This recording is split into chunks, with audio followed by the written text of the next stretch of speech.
నల్లగొండ జిల్లాలో మునుగోడు ఎమ్మెల్యే రాజగోపాల్ రెడ్డి గారు భారతీయ జనతా పార్టీలో జాయిన్ కావాలని నిర్ణయించుకొని వారు అమిత్ షా గారిని రిక్వెస్ట్ చేసుకోవడం జరిగింది. మీరు వచ్చి నన్ను జాయిన్ చేసుకుంటే మళ్ళీ మునుగోడులో బై ఎలక్షన్లో కొట్టాడి గెలిచి వస్తా అని చెప్పి వారు కోరినప్పుడు చాలా రోజుల క్రితం 21వ తారీఖు నాడు వారు డేట్ ఇచ్చిండ్రు ఈ నెల. కానీ కాళ్ళల్లో కట్టెపెట్టే పద్ధతిలో 21 కోసం మేము ఏర్పాటు చేసుకుంటా ఉంటే 20వ తారీఖు నాడు మరి ముఖ్యమంత్రి గారికి ఏం ఆగమేఘాల మీద ఈ సభ పెట్టే అక్కర ఉందో తెలియదు, కానీ కేవలం కాళ్ళల్లో కట్టెపెట్టేటువంటి చెడగొట్టు ఉద్దేశంతో 20వ తారీఖు నాడు రేపు 20వ తారీఖు నాడు వారు కూడా అక్కడనే సభ పెట్టిండు. దానివల్ల భారతీయ జనతా పార్టీ నాయకులు కానీ కార్యకర్తలు కానీ స్వేచ్ఛగా గ్రామాలలో తిరిగి ప్రజలను మొబిలైజ్ చేసుకోకుండా ఒక్కొక్క మండలానికి ఒక్కొక్క మున్సిపాలిటీకి ఇద్దరేసి ఎమ్మెల్యేలు చొప్పున కార్లల్లో డబ్బులు పెట్టుకొని పోలీస్ ఎస్కార్ట్ ముందట ఒక పోలీస్ వ్యాను వెనుక ఒక పోలీస్ వ్యాన్ పెట్టుకొని ఒకటేమో ఇతర పార్టీల నాయకులకి వెలగట్టడం, ప్రలోభ పెట్టడం, వాళ్ళకైనా పర్సనల్ అవసరం ఉంటే వాటి మీద హామీ ఇవ్వడం. అన్నిటికంటే దారుణమైన దుర్మార్గమైన పద్ధతి ఏంటంటే సొంత పార్టీ సర్పంచ్లు, సొంత పార్టీ ఎంపీటీసీలు, సొంత పార్టీ ఎంపీపీలు, జడ్పీసీలకు, సొంత పార్టీ నాయకులకు కూడా వెలగట్టి ఇవాళ ఆ పార్టీలో ఉంచినట్టు చేస్తుందంటే అంటే ఎంత నీచానికి ఒడిగడుతుందో దాన్ని బట్టి మనకు అర్థం కావాలి. వాళ్ళు ఒక పక్కకి కేసీఆర్కు మద్దతు ఇవ్వము, మేము టీఆర్ఎస్ పార్టీకి ఓటు వేయము, ఖచ్చితంగా మునుగోడులో హుజురాబాద్ లాంటి తీర్పే ఇవ్వాలి, కేసీఆర్కు గుణపాఠం చెప్పాలి, చెంప చెల్లుమనిపించాలని చెప్పి వాళ్ళు ఒక దిక్కు పట్టుదలతో ఉంటే ఇవాళ డబ్బులను నమ్ముకొని, అధికారాన్ని నమ్ముకొని, పోలీసులను నమ్ముకొని హుజురాబాద్లో ఏం చేసిండ్రో మళ్ళీ గదే ఇక్కడ రిపీట్ చేసే ప్రయత్నం చేస్తున్నారు. హుజురాబాద్లో ఇచ్చిన తీర్పుకి కేసీఆర్కు జ్ఞానోదయం రాక ఇవన్నీ కూడా మళ్ళీ చేస్తున్నారు. కానీ మేము నిన్న మొన్న అక్కడ తిరుగుతూ ఉంటే స్పష్టంగా ఖచ్చితంగా ఈసారి కేసీఆర్ని టీఆర్ఎస్ పార్టీని ఓడగొట్టాలి, అలా కాంగ్రెస్ పార్టీ పెద్ద ఊసే లేకుండా పోయింది, భారతీయ జనతా పార్టీని గెలిపించుకుంటామని చెప్పి అన్ని కులాల అన్ని వర్గాల ప్రజానీకమంతా కూడా ముందుకు వస్తూ ఉన్నారు. నేను మునుగోడు ప్రజానీకానికి వినమ్రంగా ఒకటే విజ్ఞప్తి చేస్తూ ఉన్నా, 21వ తారీఖు నాడు రేపు 20వ తారీఖు వాళ్ళ సభ ఉండొచ్చు, 21వ తారీఖు నాడే సభ కాబట్టి మనల్ని డిస్టర్బ్ చేస్తూ ఉన్నారు కాబట్టి ఎక్కడ కూడా డిస్టర్బ్ కాకుండా అమిత్ షా గారి మీటింగ్ 4:30 గంటలకు మనకు జరగబోతూ ఉంది కాబట్టి హెడ్ క్వార్టర్లో వేలాదిగా తరలి రావాలని చెప్పి నేను విజ్ఞప్తి చేస్తూ ఉన్నా. రెండవది, ఎంత విచిత్రమైన పరిస్థితి అంటే వాళ్ళ మీటింగ్కు మనుషులు రావాలని, ప్రజలు రావాలని చెప్పి కోరడం ఒక ఆస్కారం ఉంటుంది. కానీ ఇక్కడ భారతీయ జనతా పార్టీకి మీటింగ్ మనుషులు పోవద్దు, ప్రజలు మీరు పోవద్దని చెప్పి ప్రచారం చేస్తూ ఉన్నారు. ఇది ఒక వింత. హుజురాబాద్ కూడా ఇట్లా చేసిండు. హుజురాబాద్లో నేను ఎలక్షన్ ప్రచారం పోతున్నప్పుడు నేను ఏ ఊర్లకైతే ప్రచారానికి పోతానో ఆ ఊర్లల్లో దావతుల పేరిట లేదా మీటింగ్ల పేరిట ఆ ఊరి జనంతా కూడా బస్సులలో తరలించేవాళ్ళు, ఆటోలు తరలించేవాళ్ళు. మళ్ళీ ఇక్కడ కూడా మీటింగ్కి పోవద్దు, భారతీయ జనతా పార్టీ మీటింగ్కి పోవద్దని చెప్పి ఇవాళ ప్రచారం చేసేటువంటి తీరు అత్యంత జుగుప్సాకరంగా ఉన్నది.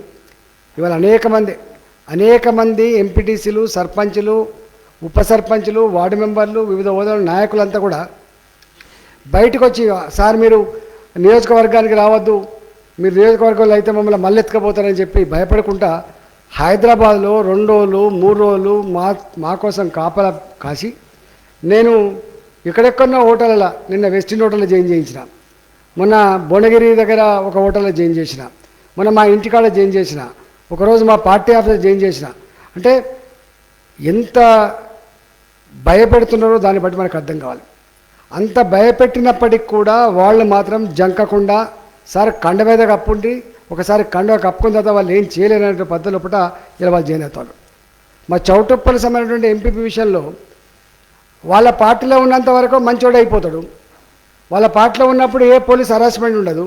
కానీ భారతీయ జనతా పార్టీ జైలు కాగానే కేసుల మీద కేసులు పెట్టుడు, రాత్రిపూట పోలీసులు ఇళ్లలో పోడు, కనీసం ప్రజాప్రతినిధి అని చూడకుండా కూడా అర్ధరాత్రి పూట అపార్ట్మెంట్లో ఎట్లా పోయి వాళ్ళని హరాస్మెంట్ చేసిందో వాళ్ళ వైఫ్ మనకు చెప్పి ఉన్నది. ఇవాళ వారి మీద పీడీ యాక్ట్ పెట్టి లోపడేయాలని, వారి మీద అక్కడక్కడ కిరాయి మనిషిని తీసుకొచ్చి చేసేటువంటి ప్రయత్నం చేస్తూ ఉన్నారు. ఏది ఏమైనప్పటికీ కూడా చట్టం మీద, కోర్టుల మీద సంపూర్ణమైన విశ్వాసం ఉంది కాబట్టి తప్పకుండా ఇవన్నీ నుంచి బయటపడతామనే విశ్వాసం ఉన్నది. అదేవిధంగా ఇతర ప్రాంతాల్లో కూడా అమిత్ షా గారు వస్తున్న సందర్భంగా అనేక మంది పెద్ద పెద్ద నాయకులు ఇవాళ మాతో కన్సల్ట్ చేసే ప్రయత్నం చేస్తున్నప్పుడు చక్కగా ఇంటికి పోతాను. మేము కన్సల్ట్ చేసామని తెలిస్తే చాలు, మేము ఇంటికి పోయినామని తెలిస్తే చాలు, మా ఫోన్లలో వాళ్ళు ట్యాప్ చేస్తారు కాబట్టి మాకు మాట్లాడుతున్నారంటే చాలు టక్కన పోతాను, ఏదో మేనేజ్ చేస్తాను, ఏదో ఇచ్చుకొని మళ్ళీ చేస్తాను. కానీ ఒక్కటి మాత్రం సత్యం, మీరు ఎల్లకాలం మేనేజ్ చేయలేరు, ఎల్లకాలం ప్రలోభ పెట్టలేరు. కట్టలు తెంచుకొని ఇలా బయటకు వచ్చేటువంటి ఆస్కారం ఉంది. నేను మళ్ళీ చెప్తా ఉన్నా, వేల సంఖ్యలో సర్పంచులు ఉన్నారు, వేల సంఖ్యలో ఎంపీటీసీలు ఉన్నారు, వందల సంఖ్యలో ఎంపీపీలు ఉన్నారు, జెడ్పీటీసీలు ఉన్నారు, జిల్లా పరిషత్ చైర్మన్లు కూడా ఉన్నారని చెప్తున్నాను నేను. జిల్లా పరిషత్ చైర్మన్లు కూడా ఉన్నారు.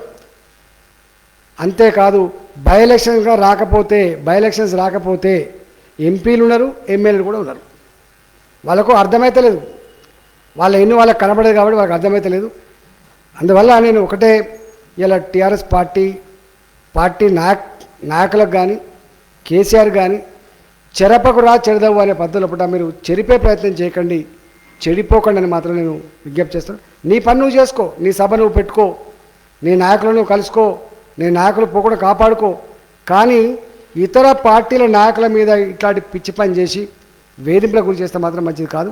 ఇంతకుముందే ఒక దగ్గర చూసిన పాత కరీంనగర్ జిల్లా, ఇవాళ సిరిసిల్ల జిల్లాలో భారతీయ జనతా పార్టీ కార్యకర్తలు ఏదో ఇష్యూ మీద పోతే ఎట్లా కొడుతుండో దాన్ని తెలుస్తూ ఉంది. ఇవాళనే అంటే టీఆర్ఎస్ పార్టీ నాయకులు, టీఆర్ఎస్ పార్టీ కార్యకర్తలు మొత్తం పోలీస్ స్టేషన్ చెలామణి అవుతున్నట్టుగా కనబడుతూ ఉంది.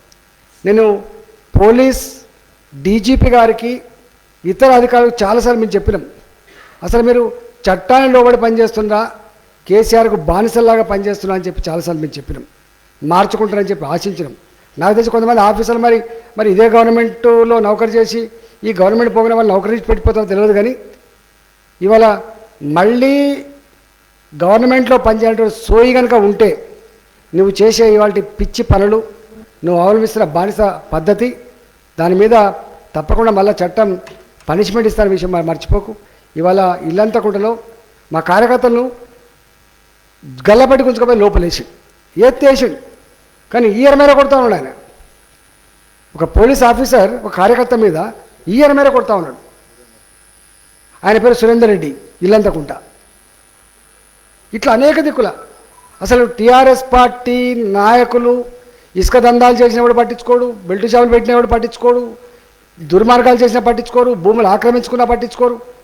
ఇలా భారతీయ జనతా పార్టీ నాయకులు వాళ్ళ పని వాళ్ళు చేసుకుంటూ ఉంటారు, ఒళ్ళు వంచి పని చేసుకొని కుటుంబాన్ని పోషించుకుని. నేను మా దగ్గర ఒక వేణువెంకలో వాళ్ళు పాపం ఏదో ఇటుకలు చేసుకొని బతారు.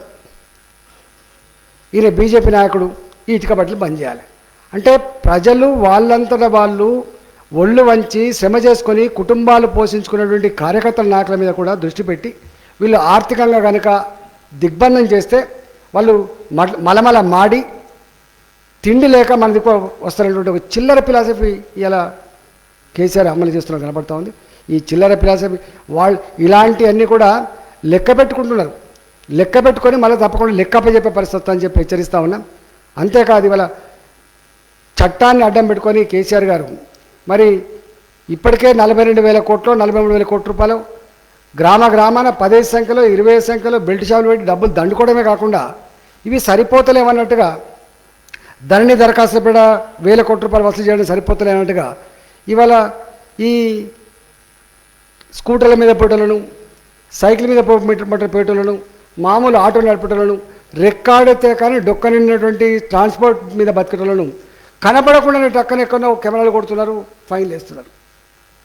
అంటే ఫైన్ కూడా ఎంతో అంటే ఒక్కొక్క సంవత్సరానికి 10,000 15,000 కార్లు కట్టుకునే పరిస్థితి వచ్చింది. ఇవాళ చట్టాలు ఉంటే ఆ చట్టాన్ని వాళ్ళకి అర్థం చేయించే ప్రయత్నం చేయాలి, అవేర్నెస్ తీసుకురావాలి, దాన్ని ఆచరించే ప్రయత్నం చేయాలి. కానీ డబ్బులు నాకు తెలిసి ఇవాళ 1,000 కోట్ల రూపాయలని ఇవాళ మోటార్ సైకిల్ మీద పోయిట సామాన్య ప్రజానికాన్ని, ఆటోలు నడుపుకునే సామాన్య ప్రజానికాన్ని, డీసీఎం నడుపుకునే వాళ్ళను, లారీలు నడుపుకునే వాళ్ళను, ట్యాక్స్ కార్లు నడుపుకునే వాళ్ళను ఇలా మొత్తం పైసలు దండుకుంటూ ఉన్నారు. మేము ఒకప్పుడు పోలీసు వాళ్ళు కుటుంబం సమేతంగా పోతే ఆపేటోళ్ళు కాకుండే, పిల్లలు ఉన్నారు పాపం, మహిళలు ఉన్నారు, భార్యాభర్తలతో పోతున్నా అని చెప్పి ఉండేది. కానీ ఇలా పిల్లలు చిన్నపిల్లలైనా, మహిళలున్నా, గర్భిణీ స్త్రీలున్నా, భార్యాభర్తలైనా అసలు ఎక్కడ కూడా ఆపుడు, చక్కగా కొట్టుడు, దొంగ చిట్టులు పంపుడు, అప్పుడు వసూలు చేస్తే తిడతారని చెప్పి ఇట్లాంటి చేస్తున్నారు. ఇట్లాంటి చిల్లర వేషాలు ప్రజలు అసహించుకుంటారు. జంట నగరాల ప్రజలు మాత్రమే కాదు, మొత్తం తెలంగాణ వ్యాప్తంగా ఉన్నటువంటి పట్టణాల్లో ఉన్నటువంటి ప్రజలు కావచ్చు, చివరి గ్రామాల్లో కూడా బెల్ట్ షాపులో కూడా తాగదాకా చూస్తాను, బయటికి రాగానే పెడతాడు. ఎక్కడెక్కడైతే సిట్టింగ్లు ఉన్నాయో ఈ బెల్ట్ షాపుల కాడ కావచ్చు, లేదా బ్రాండ్ షాపుల కాడ కావచ్చు, వాళ్ళు సిట్టింగ్ పర్మిషన్ ఇచ్చిండు. సిట్టింగ్ పర్మిషన్ ఇచ్చి అక్కడ తాగుతాడో ఏదో బయటికి రాగానే టక్కన ఏదో పెడతాడు, వసూలు చేస్తాడు. ఒకవైపు మందు పైసలు వసూలు చేస్తాడు, రెండో వైపు ఫైన్ వసూలు కూడా చేస్తాడు. అంటే ఎట్లా ప్రజల జేబులు కొట్టాలి, పిట్ ప్యాకెట్ అన్నా అప్పుడే ఇప్పుడు ఎక్కడో ఒకటి కొడతారు. కానీ వీళ్ళు మాత్రం మొత్తం ప్రజానికానంతా కూడా పిట్ ప్యాకెట్ లాగా తయారైండ్రు. ఇట్లా తెలంగాణ రాష్ట్రంలో చాలా అసహించుకునే పరిస్థితికి వచ్చింది. కొంత ఆలోచన చేయమని చెప్పి నేను కోరుతా ఉన్నాను. మూడవది, హాయ్ ఫ్రెండ్స్, మా టుడే టుమారో యూట్యూబ్ ఛానల్ చూస్తున్నందుకు చాలా థ్యాంక్స్. మరిన్ని లేటెస్ట్ వీడియోస్ కోసం వెంటనే సబ్స్క్రైబ్ చేయండి. అలాగే ఈ బెల్ ని కూడా రింగ్ చేసేయండి. మా నోటిఫికేషన్స్ అన్ని మీ మొబైల్లో వస్తాయి. అలాగే మా వీడియోస్ మీకు నచ్చితే లైక్ చేయండి, షేర్ చేయండి, నచ్చకపోతే కామెంట్ చేయండి.